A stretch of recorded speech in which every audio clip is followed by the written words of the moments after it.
Queridos irmãos, graça e paz. Nós teremos agora um momento de aula de EBD e eu convido você, se você estiver com sua revista sobre Carta de Paulo aos Coríntios. Entretanto, antes de darmos início ao estudo, vamos ler o texto base que é colocado aí. Abra comigo sua Bíblia em 1 Coríntios capítulo 1, versos 18 a 25. Em seguida nós leremos o capítulo 2, versos de 1 a 5 apenas. 1 Coríntios 1, 18 ao 25. Diz assim a sagrada palavra de Deus. Certamente a palavra da cruz é loucura para os que se perdem, mas para nós que somos salvos, poder de Deus. Pois está escrito: destruirei a sabedoria dos sábios e aniquilarei a inteligência dos instruídos. Onde está o sábio? Onde o escriba? Onde o inquiridor deste século? Porventura não tornou Deus louca a sabedoria do mundo? Visto como na sabedoria de Deus o mundo não o conheceu por sua própria sabedoria, aprove a Deus salvar os que creem pela loucura da pregação. Porque tanto os judeus pedem sinais, como os gregos buscam sabedoria. Mas nós pregamos a Cristo, crucificado. Escândalo para os judeus, loucura para os gentios. Mas para os que foram chamados, tanto judeus como gregos, pregamos a Cristo, poder de Deus e sabedoria de Deus. Porque a loucura de Deus é mais sábia do que os homens, e a fraqueza de Deus é mais forte do que os homens. Veja comigo agora, capítulo 2, versos de 1 a 5. Eu, irmãos, quando fui ter convosco, anunciando-vos o testemunho de Deus, não fiz com ostentação de linguagem ou de sabedoria, porque decidi nada saber entre vós, senão a Jesus Cristo e este crucificado. E foi em fraqueza, temor e grande tremor que eu estive entre vós. A minha palavra e a minha pregação não consistiram em linguagem persuasiva de sabedoria, mas em demonstração do Espírito e de poder, para que a vossa fé não se apoiasse em sabedoria humana, e sim no poder de Deus. Vamos orar, meus irmãos. Senhor Deus amado, obrigado, Pai, pela tua santa palavra. Obrigado pelas tuas ricas promessas. Obrigado por enviar o teu Espírito Santo para nos ajudar a compreendê-la, Pai, para ser o nosso consolador e aquele que ilumina as nossas mentes e nos abre o entendimento para a verdade da tua palavra. Instrui-nos agora, ó Deus, em nome de Jesus Cristo. Amém. Queridos irmãos, o tema dessa aula é pregação centrada no Evangelho. É a aula de número 3, o capítulo 3 da revista. Pregação centrada no Evangelho, vergonha e tolice, que fazem diferença. Introdução. Então, não é novidade que vivemos uma crise ética no Brasil. O nosso país está perto do 100º lugar no ranking de corrupção pública, numa lista de 180 países. Quanto pior a colocação, maior a corrupção. Mas isso não é o mais assustador. O Brasil ocupa o primeiro lugar no ranking de percepção de corrupção no mundo dos negócios. De acordo com essa pesquisa, feita pela empresa de auditoria Ernst Young, publicada pela Época Negócios, nós estávamos em 8º lugar em 2014 e subimos para o primeiro em 2018. O levantamento mais recente mostra que, para 96% dos executivos brasileiros, a corrupção e o suborno são práticas normais no mundo corporativo. Se em vez do futebol, a Copa, avaliasse a corrupção nos negócios, o Brasil seria campeão. Precisamos reconhecer que a crise ética afeta fortemente as próprias comunidades cristãs do nosso país. Atualmente, há em torno de 50 milhões de evangélicos no Brasil, quase 25% da população. Até 2040, o Brasil será de maioria evangélica. Perceba, porém, que o crescimento numérico dos evangélicos no país é inversamente proporcional a nossa posição no ranking da corrupção pública nos negócios. Tal crescimento não tem gerado transformação, provavelmente um reflexo do evangelho adulterado que muitas comunidades anunciam país afora. As igrejas crescem, porém pouco impacto é sentido na sociedade. conceito popular do Evangelho hoje é que Jesus morreu para que recebêssemos curas e bênçãos materiais agora e ir para o céu depois. Uma igreja madura e cristocêntrica está centrada no verdadeiro Evangelho que convence e transforma. Então vejam, irmãos, a problemática levantada aqui nessa aula. A corrupção afora no mundo é grande. E por mais que o nosso país, por exemplo, esteja crescendo no evangelicalismo brasileiro, muitas igrejas, muitas pessoas se dizem cristãs, evangélicas, a corrupção é imensa. Algo que deveria ser, não deveria combinar essas duas coisas. A gente pensa, por exemplo, que quanto mais evangélicos, quanto mais cristãos, menos corrupção no país. Uma vez que o crente subentende-se que é um homem honesto, é um homem que anda de maneira digna, que anda de maneira coerente, que não sonega imposto, que não cobra um valor injusto pelo seu trabalho, mas que é um homem reto, que anda em retidão. Mas como que isso acontece? Por que apesar de haver tantos evangélicos e tantos cristãos, há tanta corrupção? Então parece que há um problema dentro da igreja evangélica de modo geral. E nós sabemos, é claro, meus irmãos, que muitas igrejas por aí afora têm pregado um evangelho, uma teologia da prosperidade, por exemplo, em que é exatamente isso que foi colocado nessa aula. Ela promete curas e bênçãos e mais bênçãos materiais agora e ir para o céu depois. Mas Jesus Cristo nunca nos garantiu que nós teremos, a palavra de Deus não nos garante que nós seremos prósperos agora e teremos muitos recursos e muitas bênçãos materiais e muito dinheiro. Pode ser que Deus nos abençoe e nos agracie dessa maneira, mas nem sempre isso acontece. Há homens e mulheres, há pessoas que são servos e servas de Deus, fiéis ao Evangelho, mas que não são prósperas financeiramente, mas que são prósperas espiritualmente, que Deus tem derramado bênção sem medida sobre a sua vida espiritualmente, que tem cuidado da sua família, da sua casa, do seu lar. E isso é muito mais valioso do que qualquer bênção material, meus irmãos, nós bem sabemos disso.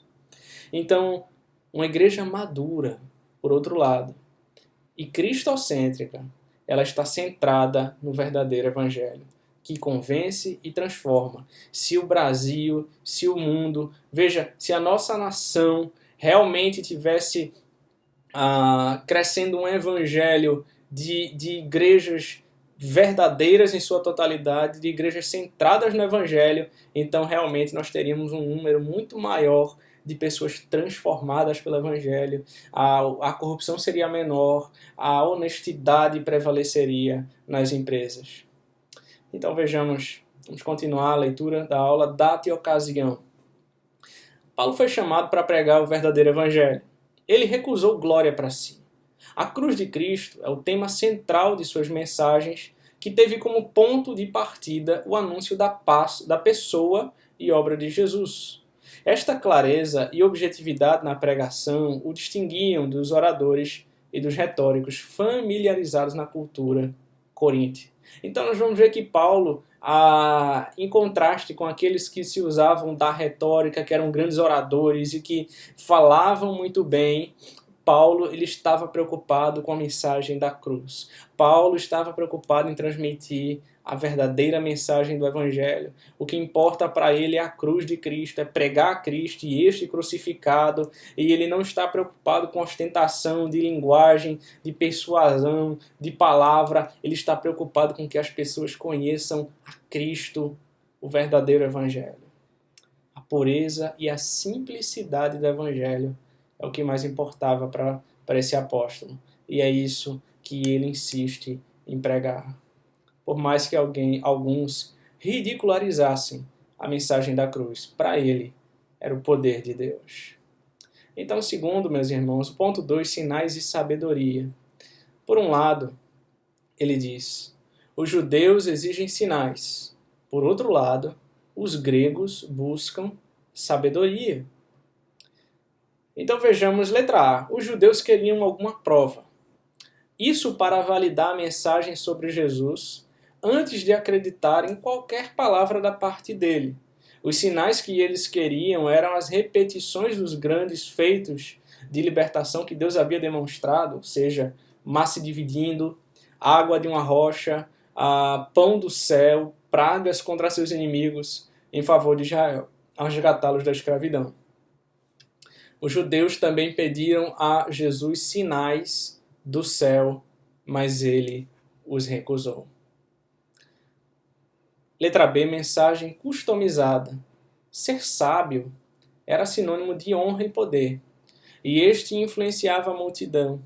Os gregos queriam ouvir uma mensagem que se alinhasse com as suas preferências. Paulo comunicou o evangelho não com sabedoria de palavra, nós vimos isso no verso 17. Mesmo que a contento dos gregos, a mensagem deveria ser eloquente, com atraente e impressionante oratória. Será que ele acomodaria a sua pregação às exigências dos gregos? Não. As suas palavras não atenderam aos caprichos deles. Em 1909, Harry Gordon Selfridge, o bilionário fundador da loja de departamentos Selfridge em Londres, ele cunhou a frase: "O cliente tem sempre razão". Você já ouviu isso? Mostrando que a vontade do cliente está em primeiro lugar nos valores da Selfridge. Isso parece funcionar bem no varejo. No entanto, a filosofia do ministério de Paulo não é oferecer o que as pessoas querem, mas sim aquilo que elas precisam ouvir. Então, meus irmãos, interessante esse ponto. Sinais de sabedoria. Por um lado, ele diz: os judeus exigem sinais. Por outro lado, os gregos buscam sabedoria. Vocês percebem que cada grupo ele busca algo que eles preferem. Eles buscam uma mensagem que eles querem, que eles desejam ouvir, e não aquilo que eles precisam ouvir. E Paulo entende isso. Paulo foi um grande pregador nesse sentido, não porque ele tinha uma grande retórica e eloquência, mas porque ele entendia que a mensagem que ele deveria transmitir à igreja do Senhor Jesus, aos santos eleitos espalhados pela face da terra, não é aquilo que eles desejam ouvir, não é aquilo que eles gostariam de ouvir muitas vezes, mas é aquilo que eles precisam ouvir. É a verdade do Evangelho. É a verdade de que eu e você somos pecadores culpados e que seríamos condenados e que a ira de Deus pesava sobre nós, mas que Deus nos amou e enviou o seu Filho para morrer na cruz pelos nossos pecados, para que nós fôssemos perdoados, para que nós herdássemos, tivéssemos o direito à vida eterna em seu nome. Essa é a mensagem da cruz de Cristo. Essa é a obra de Cristo por nós. E era isso que Paulo, ele não hesitava em pregar.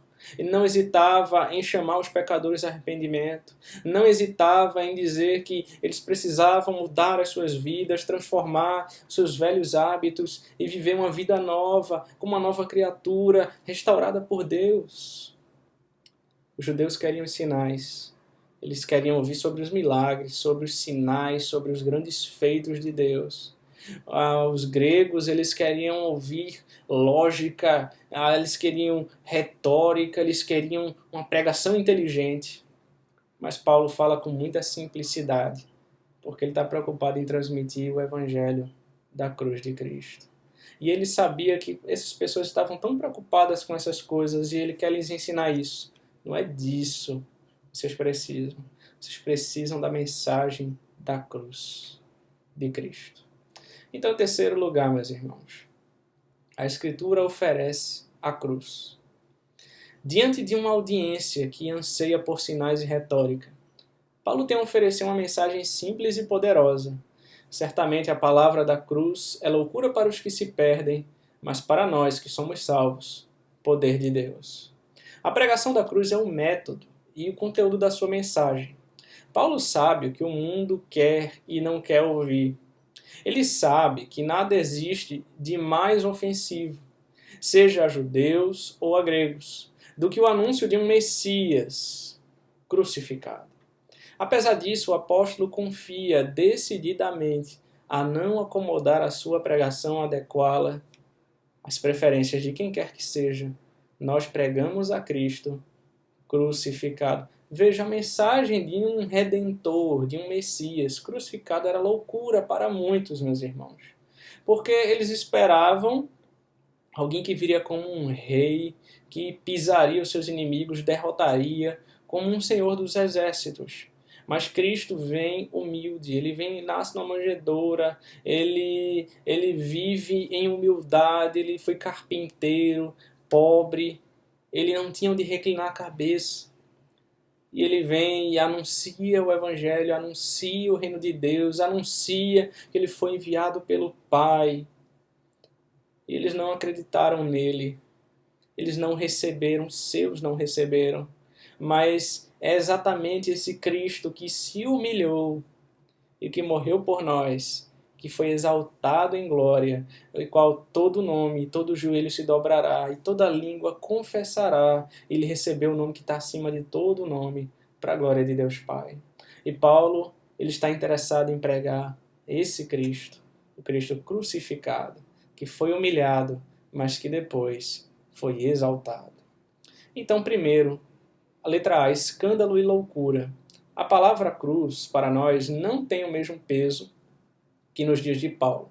A qual era um símbolo vulgar, horripilante, chocante, dava arrepios. O orador romano Cícero disse que a própria palavra cruz ela deve ser removida dos pensamentos, olhos e ouvidos de um cidadão romano. Por isso, Paulo chama tal pregação de loucura e escândalo.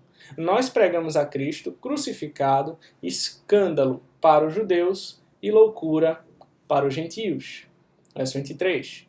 O termo loucura em grego é moria, a palavra inglesa moron, que significa imbecil.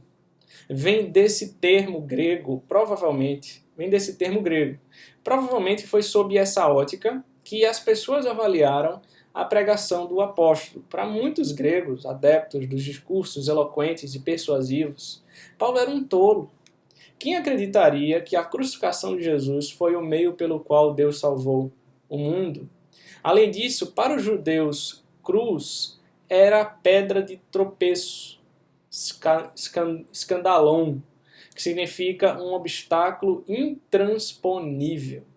Para eles, uma barreira à fé. A palavra da cruz é ofensiva e absurda, uma coisa escandalosa. Paulo, certamente, ele enfrentou pressões para recuar e readequar a mensagem ao gosto do cliente, porque ele era um arauto.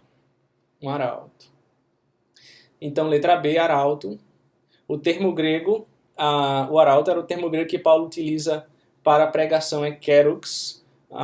Essa expressão não era parte do vocabulário utilizado pelos grandes pensadores e oradores das praças públicas do mundo greco-romano da época. O apóstolo, entretanto, ele se considera um kerux, que quer dizer um arauto. Arauto é um mensageiro enviado pelo rei com uma mensagem que precisa ser proclamada com autoridade e urgência. Geralmente, a proclamação da vitória de um monarca era feita por esse arauto. Como porta-voz do rei, o arauto não tinha liberdade alguma para manipular, distorcer ou acomodar a mensagem que seu senhor ordenara. Paulo, então, prega o Deus que salva os pecadores através do Cristo crucificado. Então vejam, irmãos, o que nós vimos aqui, nesse ponto 3, do que a Escritura oferece à cruz. Primeiro nós falamos sobre a ideia de que ela era escândalo e loucura, a palavra cruz, e o fato de ele ter vindo como um homem que se fez fraco, que se humilhou e que foi crucificado. Isso era loucura para os judeus. Eles não esperavam a vinda do Messias dessa maneira. E eles esperavam uma mensagem, nós podemos trazer isso ao contexto, ao gosto do cliente, como aquela frase que nós lemos agora há pouco, o cliente tem sempre razão. E para nossa tristeza, meus irmãos, existem muitas igrejas que são criadas hoje exatamente com essa filosofia, exatamente com essa ideia do cliente, de olhar para os membros, de olhar para as pessoas como clientes que precisam ser agradados, que precisamos fazer algo para atraí-los. Eu já ouvi falar de igrejas que utilizaram técnicas de marketing, por exemplo, para saber do bairro o que melhor eles podem fazer, que estratégia eles podem utilizar para atrair os seus clientes à sua igreja.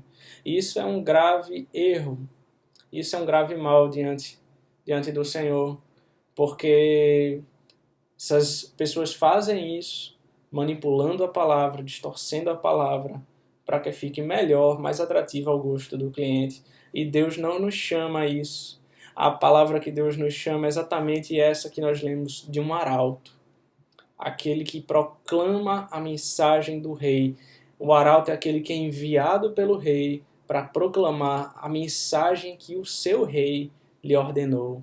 Ele não tem o direito de mudar uma vírgula sequer. Ele não tem o direito de mudar um J, um tio sequer. Ele deve ser fiel à mensagem. Foi isso que o rei mandou dizer e é isso que ele dirá fielmente, do início ao fim. É isso que nós somos chamados, a proclamar a mensagem do Deus eterno e confiar que Ele mesmo tem o poder para trazer os seus. Ele mesmo, através do seu Espírito Santo, opera e vai trazer aquelas pessoas e vai tocar o coração daquelas pessoas que Ele deseja e vai vivificar os seus corações, tirar o coração de pedra e colocar um coração de carne. O marketing, as técnicas, as tecnologias e estratégias, por melhores que o sejam, elas não têm a capacidade, elas não têm o poder de transformar corações. Pode encher igrejas, encher de número as suas igrejas. Tem muita gente ali perambulando, mas não terão seus corações transformados, a não ser que a verdade do Evangelho entre nos seus corações. É por isso que nós somos chamados, meus irmãos, a sermos fiéis à palavra. É a palavra que nos vivificará. É a palavra que nos transformará. É a palavra que vai mudar as nossas vidas, que vai mudar o nosso bairro, que pode mudar a nossa nação, que pode mudar esse quadro de tantos evangélicos e tantos corruptos para muitos evangélicos e muitas pessoas honestas. Se a verdade da palavra transformar verdadeiramente a vida dessas pessoas que se dizem evangélicas, certamente, meus irmãos, elas deixarão as suas obras más para trás e viverão em conformidade com a palavra de Deus. Vamos orar mais uma vez. Obrigado, Senhor, pela Tua palavra. Obrigado por esse momento de aula. Que o Senhor nos abençoe, que o Senhor nos ajude a pregar um evangelho fiel, com fidelidade à Tua palavra, sermos fiéis ao Senhor, ao cabeça, ao dono da igreja, não nos preocuparmos, Senhor, com todas essas alternativas que o mundo tem nos oferecido, esses atalhos que parecem ser mais fáceis para atrair pessoas, para chamar atenção, para criar ilusões. Não, Pai, que possamos nos firmar na Tua palavra e confiar no Senhor. Paulo plantou, Apolo regou, mas Deus deu o crescimento. Foi o Senhor que deu o crescimento. O Senhor dará o crescimento à Tua igreja quando ela for fiel à Tua palavra. É o que nós te oramos, em nome de Jesus Cristo. Amém. Que Deus te abençoe, meu irmão.